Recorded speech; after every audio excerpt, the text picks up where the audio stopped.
mendoakan Amerika presidennya damai dengan Indonesia karena dunia bergak geger katanya. Nah, lepas dari cara beliau ngendikan seperti itu, kita bisa menfekihkan memang wa ma arsalnaka illa rahmatal lil alamin, bahwa agama ini memang untuk rahmat bagi semua. Nah, maksud saya bisa matur ini ke Habib Bidin, ke keluarga, bahwa penafsir standar itu kedah wonten supaya nanti tidak versinya yang murat-marit, karena kita punya pengalaman kan sebesar Rasulullah saja nyuwun sewu terjadi hadis apa maudhu ya, jadi harus dikawal secara apa ilmu. Siapa yang ya tentu yang paling kita dengar ya yang masyhur itu ya Habib Umar lah misalnya, yang di luar keluarga Kudus ada Habib Umar, ada Habib Lutfi, orang-orang. Dan tapi apapun itu kita ini juga membantu secara fikih dalam menafsirkan itu, bahwa ketika beliau dekat dengan Umaro tidak untuk hadun nafsi, tidak untuk jam'il mal, tidak untuk menang-menangan, tidak untuk jam'il mal, tapi untuk limaslahatil amah, untuk kemaslahatan apa bersama, untuk umum. Apalagi tadi saya dengar sendiri dari Habib Bidin, nanti ketika Habib Ja'far jadi ikon di makam Peloso juga keluarga ada minta tadi, artinya tidak minta itu ya memang kita sudah dilatih untuk ikhlas itu. Soal nanti nyuwun sewu manajemen makom karena mungkin kebanyakan hasilnya terus mikir untuk pondok tahfidz nggih monggo, tapi itu tidak dari keluarga tapi murni dari apa manajemen yang ya pengelola kelurahan sendiri. Kalau kita sendiri tidak. Terus yang ketiga, bahwa sejarah orang-orang soleh memang harus dimaklumatkan supaya orang itu masih ingat Allah dan Rasul. Jadi saya sering baca di kitab-kitab awwalu hadaddin al-i'lam. Pertama agama ini muncul karena dimaklumatkan. Sehingga Rasulullah ketika rawuh Dawi Gua Hira, beliau pertama itu naik gunung Sofa terus memaklumatkan kalau beliau itu nabi dengan semangat asyhadu alla ilaha illallah wa asyhadu anna muhammadar rasulullah. Nah, Habib Ja'far dengan segala keterkenalan majdzubnya, beliau ngendikan tuh mesti diulang-ulang syahadat wali-wali yang sudah kabundut. Mungkin kalau Anda dengarkan itu mungkin biasa, mungkin karena tidak wali, itu yang jelas itu. Kedua ada ahli fikih, tapi kita yang ahli fikih itu ngerti wali-wali yang sudah kabundut kalau nggak disebut lagi ya lupa, apalagi artis. Cuma Habib Ja'far caranya seperti itu.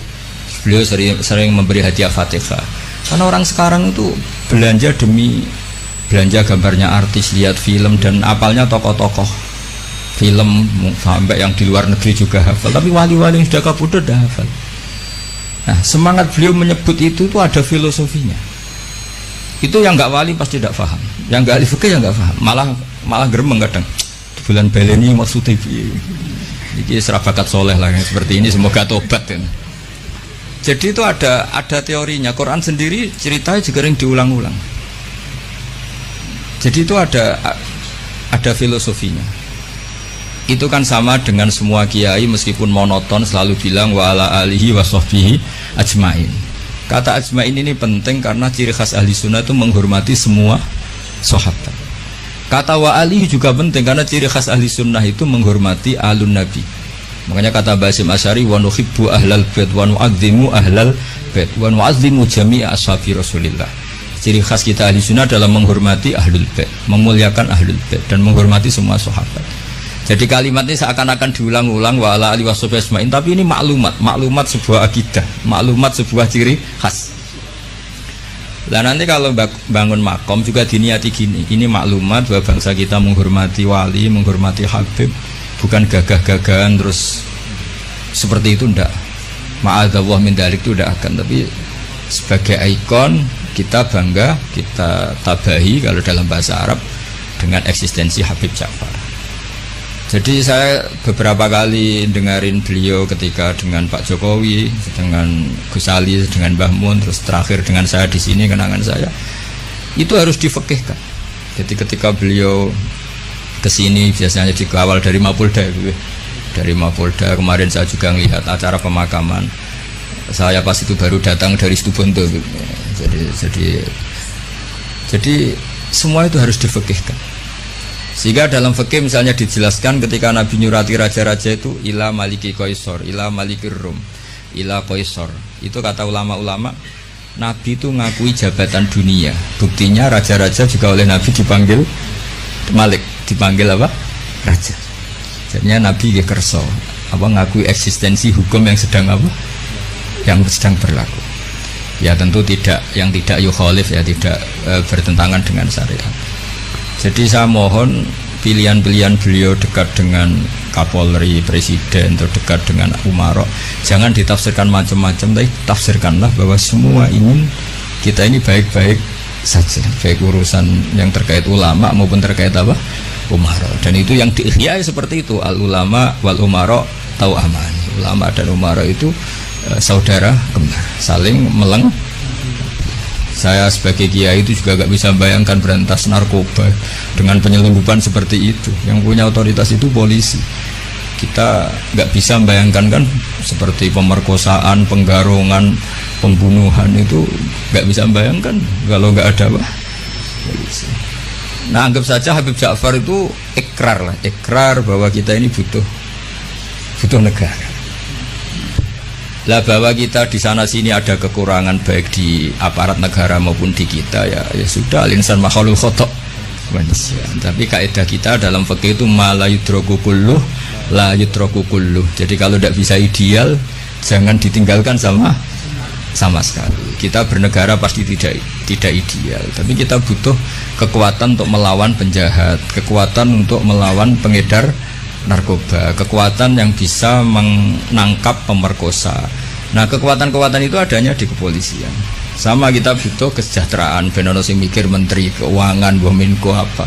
Kita butuh kesehatan ya ada yang mikir yaitu menteri kesehatan. Karena kalau sing mikir kiai terus bentuknya kadang-kadang itu kayak rondo jimat gitu. Nah sing ra tepak terus rondo dukun gitu. Jadi repotnya kesehatan kalau yang mikir kiai itu nak tepak ya donga, nak ra tepak ya rondo gitu. Nah, jadi ini kula suwun sekali, saya mohon semohon-mohonnya sama keluarga Habib Ja'far, utamanya sama Habib Umar Al-Mutahhar yang beliau lama sekali di situ, sama pendereknya Habib Ridho Khirit ya. Habib Ridho Khirit, saya tahu banyak beliau karena memang saya termasuk orang yang mencintai beliau. Coba tafsir-tafsir fikih ini kita hidupkan gitu, supaya enggak ada tafsir yang macam-macam gitu. Jadi boleh secara. Iya gimana? Kalau saya ya Habib Ja'far mendingan jenengan. Ya kan? Mungkin kalau Habib Umar itu terlalu sibuk, ya kan? Jadi kan punya orang yang bisa menulis sejarahnya Habib Ja'far. Jadi kan yang mengkoreksi. Oh ya, saya yang pokoknya bagian fikih insya Allah saya ikut bibitin ya nanti. Itu lebih bagus. Jadi versi-versi yang tadi itu ya kayak beliau dekat dengan Pak Jokowi, jangan dilihat karena Pak Jokowi presiden top. Bukan, dengan Pak Polisi pun, dengan camat pun, atau dengan rakyat kecil pun beliau. Jadi ini semuanya dalam konteks. Saya bersaksi ya Mbah Mun. Banyak orang bilang Mbah Mun sudah para wong presiden kan keren. Mbah Mun ditamoni KUA itu ya hormat. Ditamoni polisi, tentara yang kopral pun hormat. Cuma orang-orang hasut ngiranya agak tunggale nak para kebek presiden. Tapi kita kan bersaksi sebetulnya kan dengan siapapun beliau juga hormat. Jadi nanti istilahnya kalau di buku sekarang itu testimoni. Jadi nanti yang kesaksian Habib Umar monggo, bikin monggo. Tapi nanti semua itu dikawal secara fikih. Karena kalau dikawal fikih ini awet. Saya beri contoh ya betapa pentingnya fikih.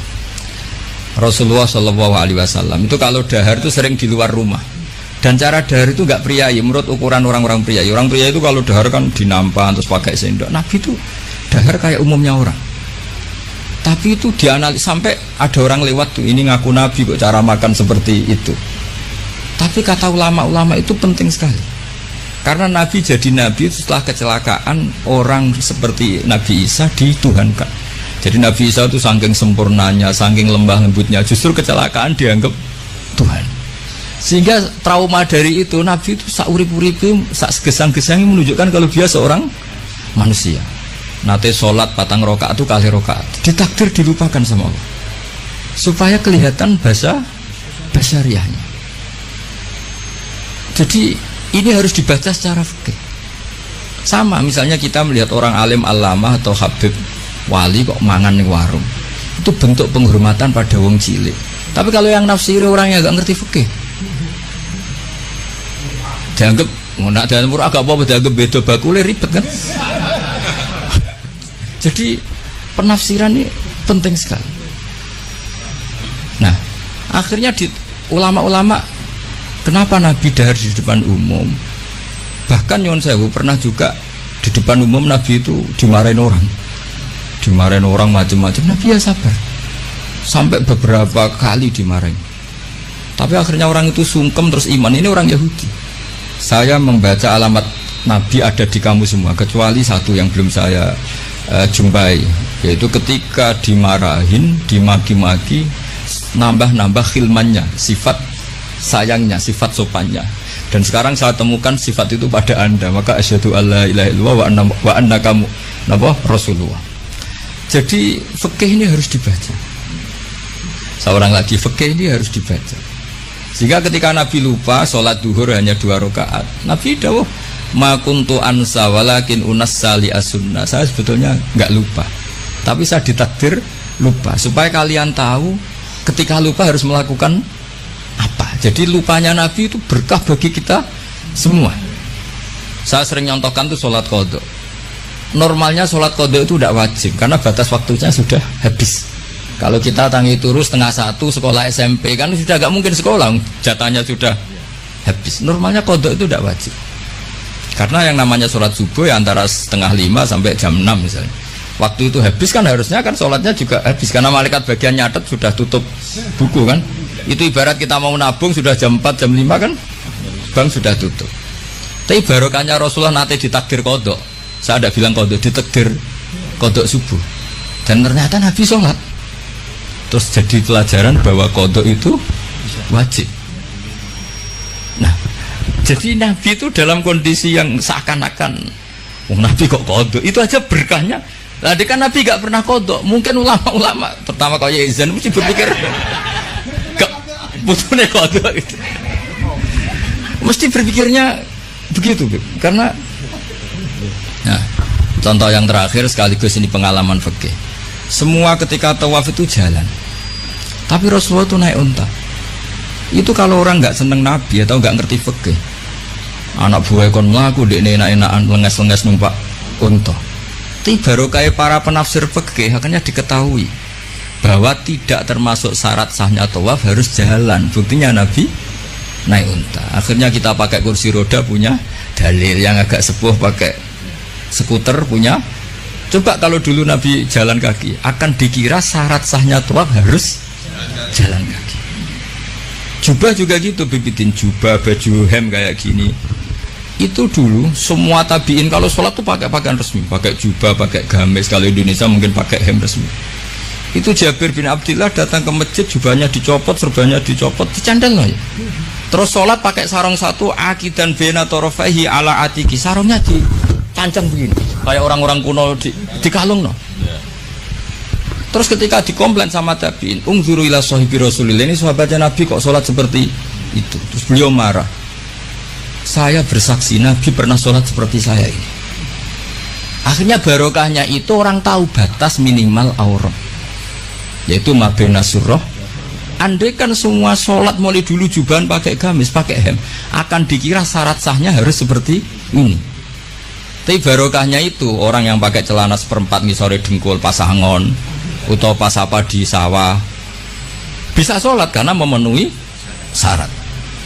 Jadi itu hebatnya Rasulullah SAW. Jadi ketika beliau dengan standar gamis imamah, yaitu kondisi terbaik karena pakai pakaian ketika pakai sarung diikatkan juga kondisi terbaik karena itu maklumat ilmu bahwa ini standar minimal untuk satrul aurah. Itu hebatnya Nabi. Pas pakai pakaian resmi ya adnal halat, pas pakai pakaian paling minimal juga a'lal halat. Jadi kemana pas pakai a'lal halat ya a'lal halat, kayak adnal halat juga a'lal halat. Jadinya Nabi ketika pakai kamis, pakai imamah juga kondisi terbaik karena pakai pakaian. Ketika Nabi hanya pakai sarung satu dan menutupi aurat juga kondisi terbaik karena sebagai maklumat secara ilmu bahwa itu batas aurat. Jadi apa, Nabi ketika sholat juga kondisi terbaik, ketika dahar juga kondisi terbaik karena dahar Nabi memaklumatkan aku ini mau terima Nabi ora pangeran. Nah, jangan sampai Nabi dahar terus Nabi kok pegawai ngembel, itu tidak bisa. Nabi dahar sekaligus memaklumatkan nafyul uluhiyah bahwa saya tidak Tuhan, karena Nabi jadi Nabi setelah Nabi Isa. Lah di sini hebatnya Quran ketika nyifati Nabi era Rasulullah, wa ma arsalna qablaka minal mursalin illa innahum la ya'kuluna ta'ama wa yamshuna fil aswaq. Jadi makanya saya sering dengar Habib Ja'far kecilnya sering main layangan, sering dolanan ayam. Itu menurut saya filosofinya orang tuh tidak perlu bagian nunggu punya alpat tabungan miliatan, cacilek dolanan pitik ya wis seneng. Butuhe donya ku syukur, syukure dolanan pitik ya dolanan pitik. Tapi nek iso jodoh. Intinya itu bisa kok ditafsirkan secara apa? Nabi itu kalau ada sahabat dolanan manuk ya seneng. Ya Umair mafa'alan nughair, cuma manukmu piye, Cung? Aku cacilek. Itu. Jadi cobalah ini ditafsirkan tadi secara fikih supaya hal-hal yang basyariah itu menjadi makna yang luar biasa. Kayak tadi Nabi itu menunjukkan basyariahnya. Tapi itu bagus karena beliau jadi Nabi setelah Nabi Isa yang gara-gara pesonanya terlalu magis, kebablasan dianggap Tuhan. Tapi Nabi enggak, kayak umumnya orang. Dahar ya kayak umumnya orang, cara berpakaian ya kayak umumnya orang. Kadang-kadang ya dineng bojone sak wulan, macam kayak umumnya orang. Masyhur itu Nabi nanti ya amang kesuwen ya setahun nih. Setahun kesuwen ya ana riwayate. Jadi saya ingin lah. Makanya beberapa ulama setiap nulis sifat wajibnya Nabi itu mesti apa? Sifat wajibnya papat, misalnya mukhalif papat, mesti menetapkan satu sifat jaiz. Ini ku al-a'rad al-basyariyah. Nabi juga punya sisi kemanusiaan. Tapi ini menjadi luar biasa karena bentuk perlawanan terhadap nafyul uluhiyah, bahwa seorang nabi enggak boleh dituhankan. Ini penting sepenting-pentingnya. Makanya ketika Nabi wafat, saya ulang lagi, ketika Nabi wafat, itu Sayyidina Umar kurang dekatnya sama Rasulullah, kurang pinternya Sayyidina Umar. Ketika Nabi wafat enggak terima dia. Mangqala inna Muhammad qad mata qata'tu unuqah. Siapa yang bilang Muhammad mati tak bunuh. Innama huwa yunaji rabbah kama yunaji Musa rabbah. Beliau sedang munajat. Marah-marah. Lah orang mau gak bilang kapundut gimana? Nyatanya cara lahir kapundut. Akhirnya Abu Bakar datang, terus Umar dileraikan dengan dibacakan ayat afa immata wa ma Muhammadun illa rasul qad khalas min qablihi rusul afa immata uqtilang qalabtu. Jadi ketika Nabi kapundut dengan cara yang wajar, itu juga mendapat derajat yang setinggi-tingginya karena itu bentuk maklumat juga bahwa beliau adalah tidak Tuhan. Andai kan Nabi kabudut kayak Nabi Isa diangkat ke langit, juga bisa saja jadi tragedi di Tuhan kan, dan beliau itu orang paling nggak ingin dituhankan. Jadi semuanya ini spesial itu. Apa semuanya ini? Jadi yang biasa saja itu spesial. Nah, tapi ini kalau yang ngendikan tidak ahlul fikih, tidak ahlul hadis. Nabi kok kabudutnya biasa sih, sakjane keren diangkat ning langit kok Isa. Lha iki umat yang perlu ditobatno, paham nggih? Justru Nabi kabudut biasa ini menjadi luar biasa karena di situ tidak terjadi nafyul uluhiyah. Jadi begitu juga nanti tentang Mbah Mun, Habib Ja'far, Mbah Arwani, Mbah Munawir, tokoh-tokoh yang basyariah ini harus dijadikan ahwal yang luar biasa. Jadi misalnya kancanan wong cilik ya bentuk penghormatan pada wong cilik, kancanan wong gede ben ora hasud. Kadang ya ana wong gelem kancanan wong cilik tok ora gelem kancanan wong gede. Dikira zuhud aroi jebule hasud. Banyak gak yang seperti itu? Banyak banget tuh. Ada sing kancanan wong gede tok mau wong cilik. Ya ternyata sombong betul. Lah ini beliau-beliau ini teladan betul. Jare Habib Bidin ya Ja'far dolanan manuk perkutut ya suwen, dolanan pitik ya suwen. Artinya beliau-beliau itu orang yang gampang syukur. Orang kok senengnya ketika di istana saja tuh ketemu presiden saja, enggak. Ya jadi kalau suwun nanti saya ikut bantu testimoni saya itu yang spesial fikih lah ya. Jadi supaya sesuai porsi masing-masing. Jadi nanti Habib Umar sesuai pengalaman beliau, begitu juga Habib Ridho Khirid pengalaman beliau, nanti Amang juga bantu terutama ya Bidin. Dari saya mohon semohon-mohonnya semua ini ditafsirkan menurut kapasitas fikih sana ya, menurut kapasitas fikih. Karena perilaku Rasulullah SAW andai kan tidak ditafsiri fikih ya repot. Sama tak ceritani donga mara kuburan ya barokah rodok suudzon. Nabi itu giliran di Aisyah keluar.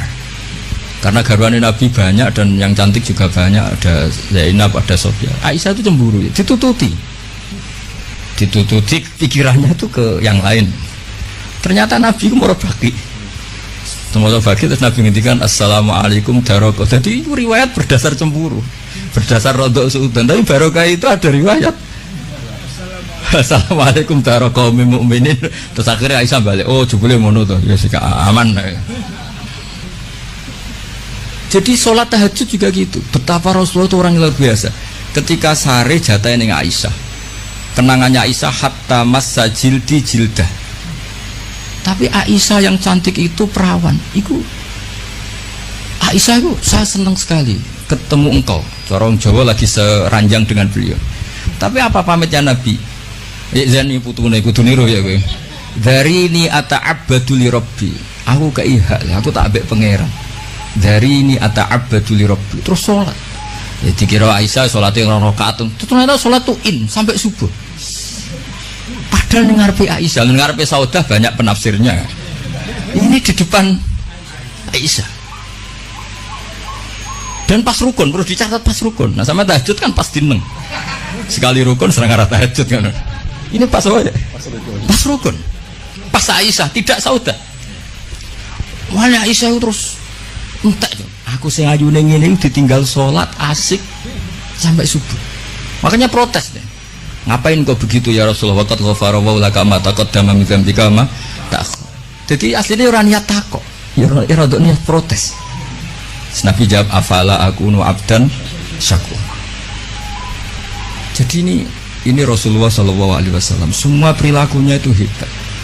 Tapi Nabi nanti kok lihat santrinya minta tahajud terus yo ngamuk. Innali ainika haqqan wa li zaujika. Kok ngono bojomu yo duwe hak ngene. Jadi kayak apa?